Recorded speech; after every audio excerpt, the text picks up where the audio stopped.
What's up, everyone, and welcome back to the New York Knicks MyLeague in NBA 2K16. And today I'm going to toss around a couple ideas that I think I'm going to go through with. And basically, this is going to be a three-team trade that we're going to do with some of the assets that we have lying around. We are trading first Hassan Whiteside and Rodney Hood to the 76ers for a first-round pick and Al-Farouq Aminu. And then the second trade that we would do after that with the assets that we did get from this trade would be that 76ers first-round pick and Al-Farouq Aminu from that trade, as well as Chris Dunn and Patrick Beverley in exchange for Damian Lillard, and throw in Timmy Phillips, who would be like a backup center for us. I'll get into what this trade would solve once the gameplay starts, where we are taking on the Oklahoma City Thunder. Both teams are 8-6, and we are the previous two NBA champions. So let's get into it.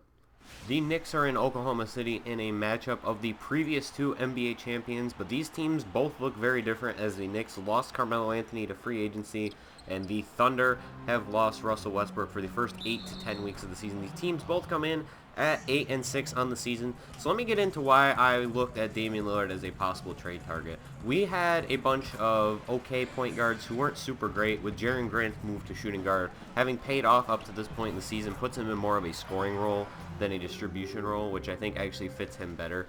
We kind of are short on point guards that are of high quality, and Chris Dunn is a good young point guard, but I don't think he's going to get a whole lot better than he is right now. He's also kind of struggled to start out the season. I believe he's shooting under 40% and under 30% from three, which is kind of bad for a point guard. And Patrick Beverley's just been kind of an all-around disappointment since we got him. If you'll recall, our run to the title one year, we didn't have Patrick Beverley because he got injured toward the end of the season, and Jaren Grant stepped up into a starting role at that point and had to relinquish it upon Patrick Beverley's return. But I was never settled in on Beverley long term. He never had a great season with us where he shot like a good percentage. I wasn't worried about his stats, but I just wanted him to be a good spot up three-point shooter. And he never really had a good three-point shooting season the entire time here, kind of like Avery Bradley. Now, he does play fantastic defense, and it is something we're going to lose if we do acquire Damian Lillard. But our defense has been super average on the season anyway, and I don't think that we really would lose out a whole lot by having Patrick Beverley not on the team anymore. He's not going to cover really anyone anyway, and because he's only 6'2", so that was part of the reason why I wanted to do it. The other reason is I thought that we are overachieving up to this point in the season with our hot start, and I thought about it, but then I looked at the stats, and it's really not anything that isn't sustainable. The only spot that's missing production is point guard, where we are not getting any production at all from Chris Dunn and Patrick Beverley combined. We're getting 10 points a game. We're getting 6 from Chris Dunn and 4 from Patrick Beverley, and neither of them are shooting very impressively, and it's very that was most of the reason why I wanted to trade for a point guard, and that was the reason why we accumulated all these assets to begin with. So I'm probably going to be trading for Damian Lillard.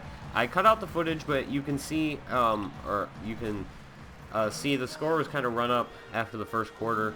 Kevin Durant and Gabe Green had combined for 40 points between the two of them. Oh, and I forgot to mention, Timmy Phillips was a throw-in that trade, but he actually is a solid young big. It's listed as a small forward, but I'm probably going to move him to like a center or a power forward role, as Jordan Clarkson gets hit taking that jumper right there, but still drains it in the face of C.J. McCollum. But C.J. would do the same thing on the other end of the floor.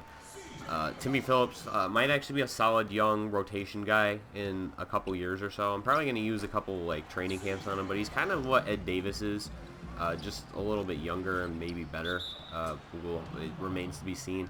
Ed Davis is a great rebounder, super okay defender. He's 6'10", and we moved him and into the starting rotation. We moved Rodney Hood out, and I thought that I thought about going small this offseason, but then the Thon Maker trade happened, and I still knew I had to get rid of Whiteside, but we will be running another big lineup, but I still kind of want to run small ball off the bench and put like Gabe Green as like a power forward in certain lineups. I think that he could be a pretty good stretch four, like Melo was for the 2 or 3 years that we had him on the team. Or the first 2 years that we had him on the team, plus like the 2 or 3 years before this started where he was playing stretch four before Porzingis moved into the starting lineup. But Yeah, I'm pretty settled on making the Damian Lillard trade. I think that's why we get the assets that we do, is to make a trade like that. And I think that it really started with trying to get a point guard, but then I figured out that to do that we would have to trade Whiteside first. We had decent assets, as we're going to be up by 5 at halftime after that Porzingis layup. We had decent assets. We just needed that extra piece in the trade on top of the young point guard and the contract going back their way, which was Patrick Beverley, and the first-round pick. We didn't have the first-round pick. I don't have a first-round pick this year, and I don't want to trade any future firsts because I'm not super confident in this team's ability yet. We're doing okay, and I think we're going to make the playoffs, but I don't think we're quite on like a championship level, and I think that mid to late first-round picks, like in between the 15 to 20 range, can actually make a big difference in this game if you draft right. So I'm not ready to give up future first. I already kind of tried to trade for this year's first back. That was one of the Whiteside trades I was looking at before I thought it would be possible to acquire another all-star. Damian Lillard's 4th in league in scoring this year, which was part of the reason that I wanted to get him too, is because I feel like outside of Porzingis, we don't really have, and Gabe Green, we don't really have that third guy, or we don't really have a third guy. Now, if we were to get Lillard, he'd probably turn into like the first guy, then Porzingis would be like the second guy, and then Gabe Green would be the third guy. But right now it stands as Gabe Green and Porzingis are the first two. Well, Porzingis would be the first one, then Gabe Green. But the Thunder are starting to make it close once again. 95-98 right now. Gabe Green with the ball running in transition, gets stopped. He is going to drive in though and take the layup, so it's a 5-point game once again. I know I haven't really talked about the gameplay, but it's really just been Gabe Green going at Kevin Durant the entire game. The Knicks have been up or down at certain points, and the Thunder have really been down most of the game. But they're down by 5 right now with 7 minutes left. 6 down now as they're going to get a screen and roll going and pass it down low to Porzingis, who dunks it all over the Oklahoma City defense. Now Gabe Green with the ball once again, looking for a pick from Porzingis, and he's going to hit a cutting Whiteside down low to Porzingis on a nice, it looked like a bounce pass, but I don't really think it was. Now cutting CJ McCollum, going to make that layup right there to make it a 7-point game with 2 minutes left, but it looks like it's really out of reach. But Cameron Payne would pass it over to the corner for Kevin Durant, and he's going to take the long jumper. And now the Knicks with the ball. Jaren Grant dribbling in. He is going to make the layup. And so that makes it a 7-point game once again. Now on the inbound, Serge Ibaka dunks it all over. Inbound plays are super broken this year. Gabe Green dribbling in, runs right through Kevin Durant, steals it, pulls up in transition, doesn't go for the rim, but he is going to make it anyway. 3-point game now. And Gabe Green dribbling in, spins down. He is going to make the tough shot and one.